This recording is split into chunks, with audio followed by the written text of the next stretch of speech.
Children threatened with needles and injected with powerful drugs, and their parents have no idea this is happening. We've told you before about the people who voluntarily seek mental help but get locked up against their will. Well, tonight, Charlotte Huffman reveals yet another disturbing practice. Took me in my room, and they were like, bend down, and I'm like, I'm not doing that. I'm pregnant. 16, pregnant. And she says punished with an injection because she demanded to see a doctor. That's the story of one girl. She asked we not use her name.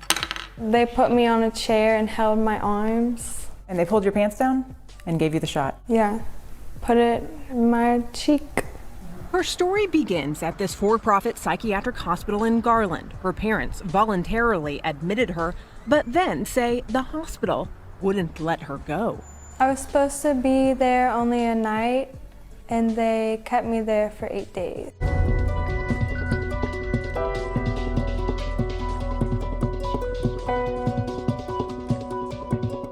One.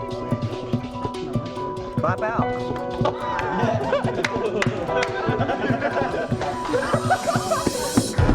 Yes.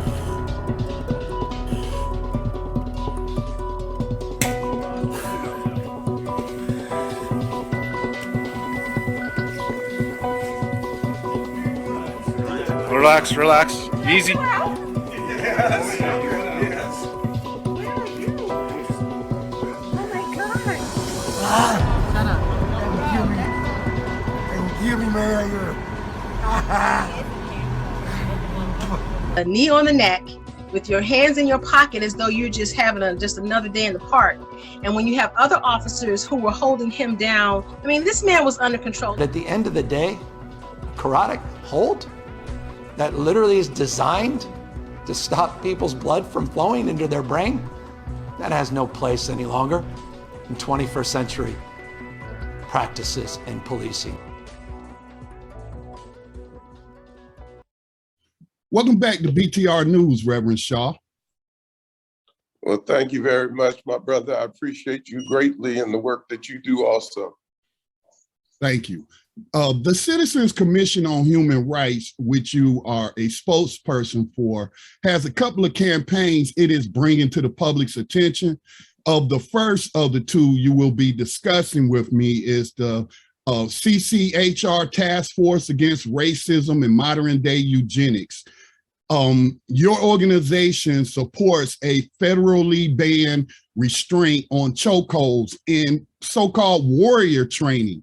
The Task Force Against Racism and Modern Day Eugenics announced its support for current federal consideration of legislation to ban police use of chokehold restraints, but it also wants prohibition of such restraint use extended to behavioral institutions where teens have died. Now, Reverend Shaw, you used to work as a sheriff deputy between 1980 and 1993. That's 13 years you put in as a Los Angeles County Sheriff Deputy, which your bio says included organizing and implementing the Sheriff's Youth Athletic League.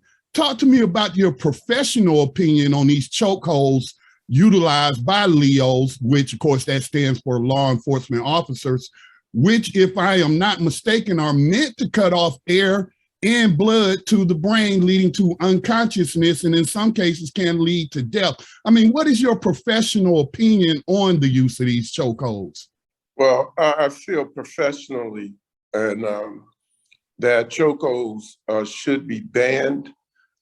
Sometime you may have to put a person in a hold for restraint to protect the person, but then that should be more of a martial arts chokehold that puts you to sleep and not crush your windpipe or cause death. I was a former martial artist and in Shotokan, and you can get a guy in a chokehold and you can basically put him to sleep without hurting him at all. We see it in the MMA fightings and things, and people get choked out. And so, but what we have is people using restraints where the arm, bone and stuff is across the throat, and those things can be very dangerous. And even as a martial artist, if a person was putting somebody to sleep, you got to know what you're doing. So, you know, I never used a chokehold on anybody in law enforcement. When I was a law enforcement officer, I do not agree that it's necessary to do that. But what has to be the public discussion is what is the appropriate way of restraining somebody, because some of these people are on drugs, they're extremely strong. Other people know how to break different holds. The law enforcement officer has to get it up under control, because if we can't solve it with less lethal force, then we get into the lethal force, which we don't want to see people using. Now, I think most of the world is now quite familiar with police chokeholds after seeing the video of George Floyd being choked to death under the knee of convicted murderer and former Leo Derek Chauvin. And you say these same chokeholds are being used on children in behavioral institutions. Are these private and or publicly funded institutions where these chokeholds are being used? Well, the chokeholds and the different methods of restraint that are dangerous to children are being done mostly in mental hospitals, in probation homes, and all type of group homes. They are not allowed. But in mental hospitals, people don't understand. We think that a mental hospital is a place of safety and where there's great care. And actually, children get killed in those facilities with people choking them out and sitting on them and doing things like that. And it goes unnoticed and nobody looks into it. The public can see what happens to George Floyd, but nobody can see what happens to little Johnny, who's in the mental institution. There is no recording. There is nobody recording it. And they are at the mercy of some of these people who are not good people. I'm not saying that people in mental institutions who oversee those that are challenged are bad. I'm saying, though, it is a place where corruption can take place and there's no one to monitor. There's no one investigating it. And there's been numerous children killed in mental hospitals. Right, and these are happening in both private and publicly funded institutions, because there was one celebrity, I can't think of her name right now, it escapes me for some reason, but she had a couple of reality shows, a white woman who was blonde, and she talked about when she was a teenager being sent to one of these boarding schools because of bad behavior and whatnot. And now she's speaking out against the sort of abuse that occurs. And I think you are correct in pointing out that, yeah, we hear about, these unfortunate outcomes when it involves law enforcement, but I can't recall one story coming from one of these institutions where these teens are being detained or housed.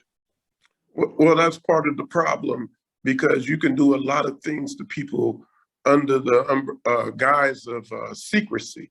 But I think who you're referring to, but she's not the only one, but I think you're referring to Paris Hilton. Yes, I am.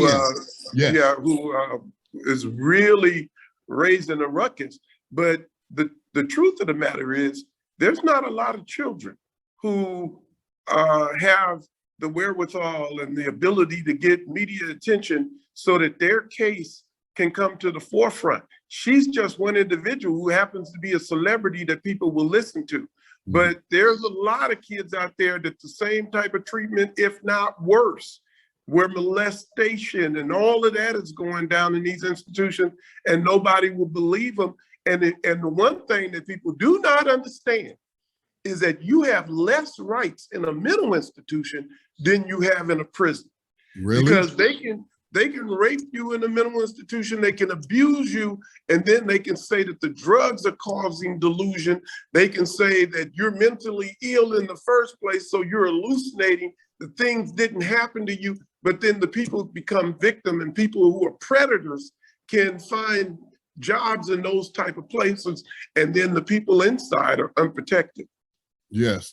What is really scary to me about the Paris Hilton story is she comes from a very prominent family. Her family made a whole lot of money in the hotel and hospitality business. So if that could happen to the children of the privileged, just think of how much more vulnerable, poor and middle class children are in these institutions. Well, absolutely. And there was a case of a young boy, I think he was 9 or 10, and he had been in a mental institution for 30 days and he was dead. And he actually told his mother, "Mom, they're treating me wrongly in here. Get me out of here." And then she gets a call at night that there's been an accident. And the accident was somebody sat on him until he could not breathe. Now, this was a white kid.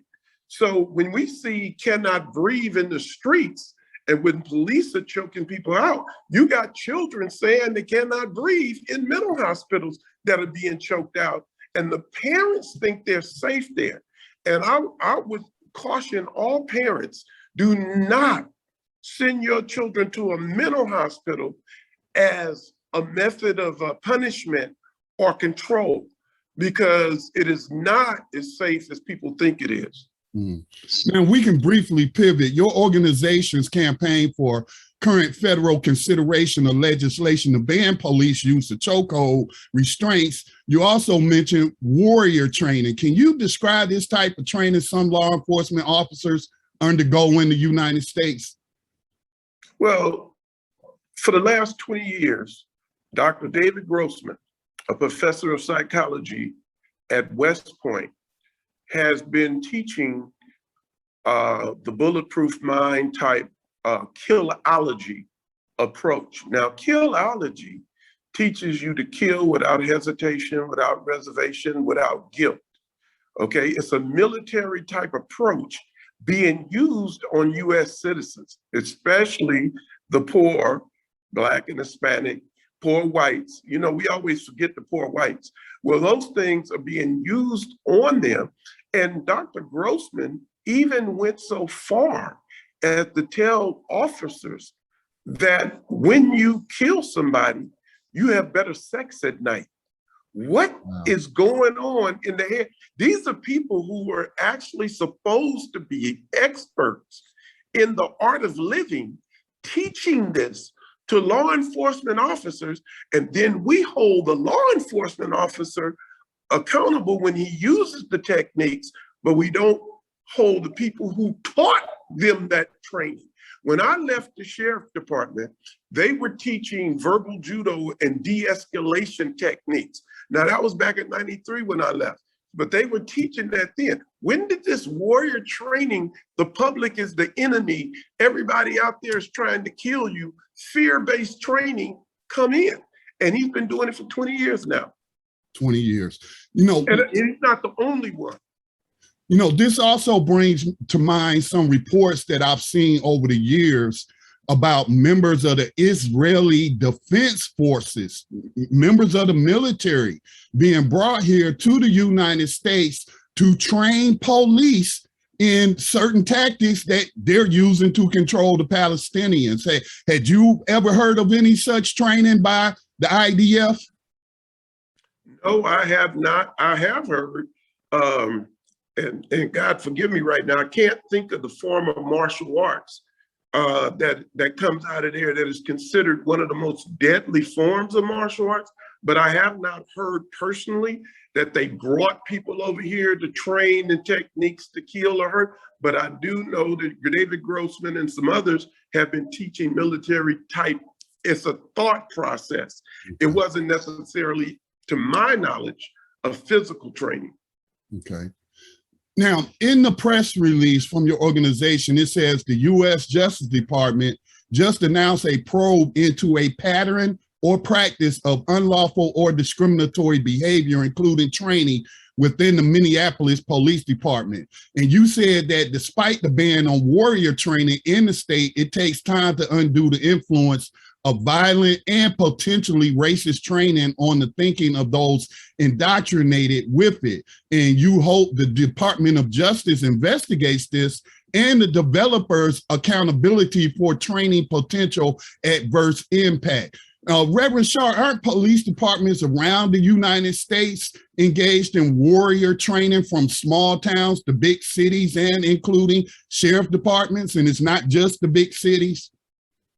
Well, yeah, warrior training has been done for 20 years across this nation, so it's probably touched one way or another to most law enforcement establishment. I do know in California, there were several police departments that received the training.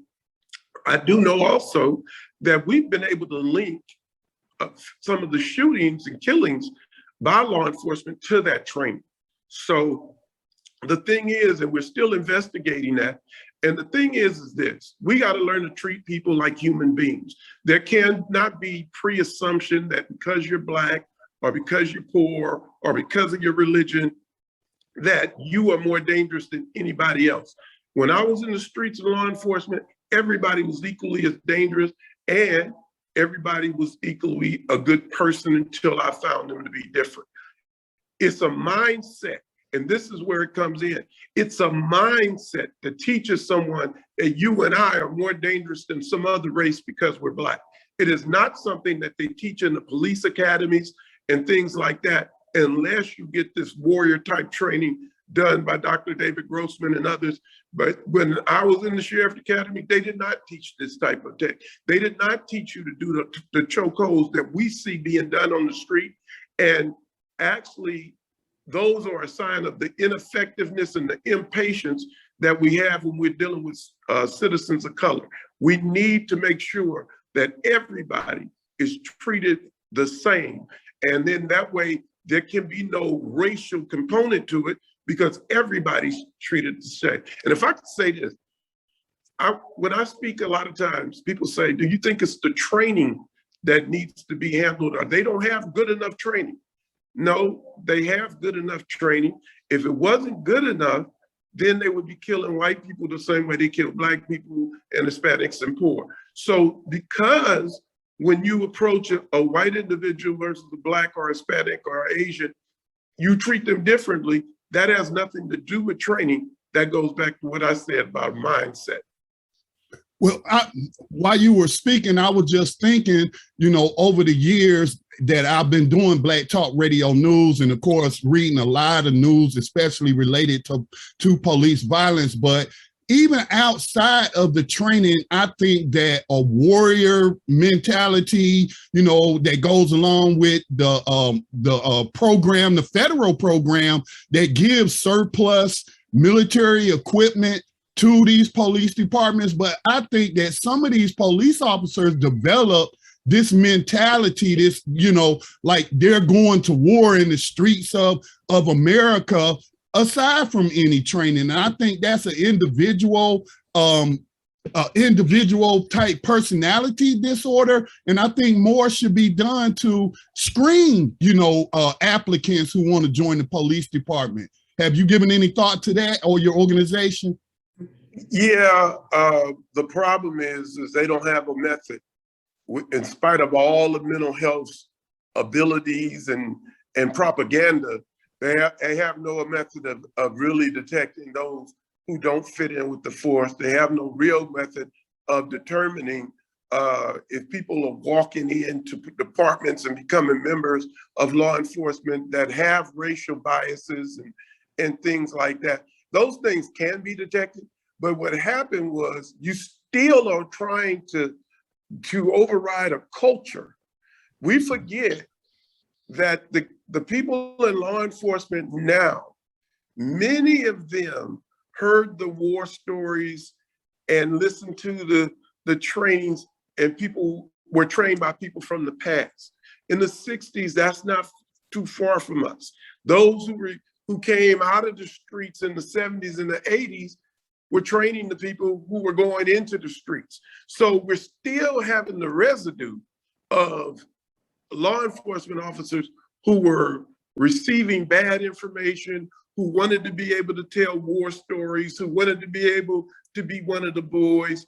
All of that has to change. And the only way that change is if you make police officers accountable for their actions, you know? And if I'm a law enforcement officer and you are my sergeant or lieutenant, and I'm receiving, 3-4 write-ups a year for people claiming that I mistreated them, then they should be moving me out of the street. But what happens sometimes in some law enforcement, you are the one that are considered the hard charging and the tough.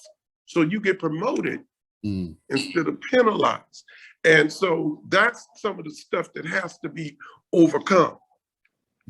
Now, let's discuss the Citizens Commission on Human Rights International campaign titled Child Psychiatric Treatment, Drugs, Solitary Confinement, Torture, and Abuse.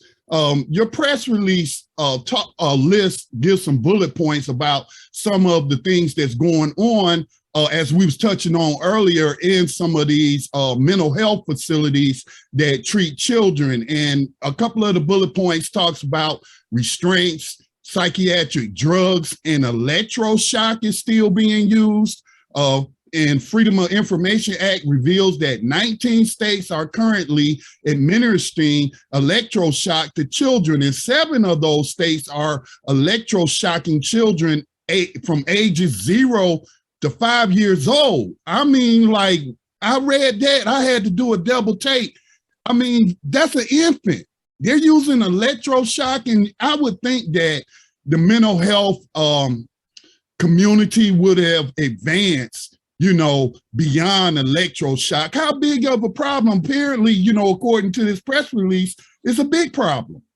Well, one of the things that we have to understand is those statistics that you receive there is just part of the statistics, because a lot of it we could not retrieve through the Freedom of Information Act. A lot of it is done in private facilities and things like that. So, you know, the problem is actually a little bigger than we think it is. But let me just tell you something. It's appalling that it's from 0 to 5 years of age. But the truth of the matter is children are being electroshocked before they're born because they're electroshocking pregnant women. And so when you electroshock a pregnant woman, that electricity also goes into that child. And so, you know, and at times it causes miscarriages. So the thing is that what benefit, other than subduing the person or destroying their brain, what benefit is electroshock to society, period? That's not the stimulation you get when you get to the chiropractor and they put the electrodes on. Right. And, you know, this is stuff, we're talking about up to 460 volts going through the brains of individuals. So that's 4 times the amount practically that you have in your electrical socket. So, I mean, that's industrial power type electricity going through the brains of an individual to the point that the person has a seizure. That's the goal of it. Well, seizures in themselves can cause brain damage. Right. So all you're doing is making a person a patient for life. And that's the same way also when we start administering these psychiatric drugs. Mm-hmm. You know, I'm still trying to wrap my head around that this type of treatment has not been banned, especially on children, because, you know, the scientists and the doctors say a human being's brain doesn't stop physically developing, you know, let alone emotionally, but doesn't stop physically developing until they're like 26 years old. And so your ministry, electroshocks to children's brains, I mean, that's just a recipe for future problems, if you ask me, and I'm not even a doctor. Well, you're absolutely right. And let me tell you the danger of it also. So, and because you were talking about the damage that's done, when you do electroshock, you kill millions of brain cells. In a child, when you kill millions of brain cells, not only are you killing those million, but all of the millions that would have came off of those brain cells. So me and you, they kill 1 million brain cells, slow us down a little bit. But a child, when you kill that million, what other millions through all his development have you killed when you killed those brain cells? Wow.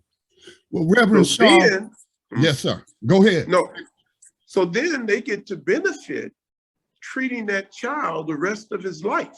Right. And that's where the money comes in. Right. And psychiatric drugs are no different. It's like You read, I tell people when I give speeches, because sometimes people stand up and, oh, you're putting a bad label on mental health. And I tell them, well, if you don't believe me, believe the commercials that tell you that these drugs can cause people to do suicidal acts. Well, if they will do suicide, they will do homicide, because a suicide is just a homicide done to yourself. Right. So these are the things, but we believe the propaganda of the media who tell us, oh, we need this mental health. How come we didn't need it all in the 50s, in the 60s? We were going through the civil rights movement, uproar, riots in the street. Go before that, when they were hanging Black people, you didn't even need really a great excuse at all. You could hang, go before that. We were in slavery. We got through all of that. Now we're here, and they're telling us that we need mental health drugs for the trauma we suffer today, which is nowhere near the trauma they suffered back then. You see, so we have to realize some stuff is just propaganda. It is not truth. It sounds like you're describing a mental health industrial complex. No, that's exactly what I am describing. Mental health industrial complex. And when you look at these industrial complexes, be it prison, be it mental health, be whatever, these things are money-making entities. Right. You know what the old saying is, follow the money. Right, right. That's what we're seeing. Well, Reverend Shaw, people who will watch this video, hearing our voices, what can they do to make a difference in this fight? Where can they go and get more information on the details concerning these allegations and perhaps help provide resources? Well, first of all, let us take down CCHRINT.org. There's a wealth of information. There's, I think, a 3D tour of our museum here. There's a drug database that is there that people can take the medicines that are in their home, put it in the database, type in the drug, it'll give you all of the side effects. I mean, we got things like that. If they want to take action themselves, I suggest that you become a member of the task force. All you have to do is, and I'll give you my personal information, fshawjr@yahoo.com. fshawjr@yahoo.com. Tell me, just say, hey, task force, just the subject, I'd like to know more. I'd like to be a part of. And then you can also get all the task force information on CCHRtaskforce.org. You will see the articles I've done. You will see this information like you had today. It will be on there. And a lot of other things, the rejection from I rejected the apology from the American Psychological Association that they did at the beginning of the year, apologizing for the way they've treated Black people. You're supposed to be experts in the mind, and you didn't know that was wrong until this year. And then you didn't change your practices. So therefore, I rejected it. So you can find out all of that information, but they can contact me personally at fshawjr@yahoo.com. Is there anything you would like to say in closing?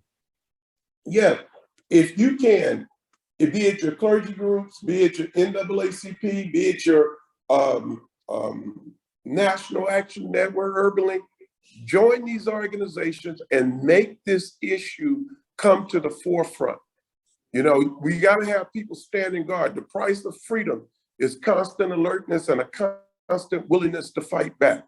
If we're not alert and if we're not willing to fight, we lose. It's just as simple as that. And they will continue to take our rights from us. Reverend Shaw of the Citizens Commission on Human Rights International, thank you for speaking with BTR News, sir. Thank you for having me as your guest. Let's do it again.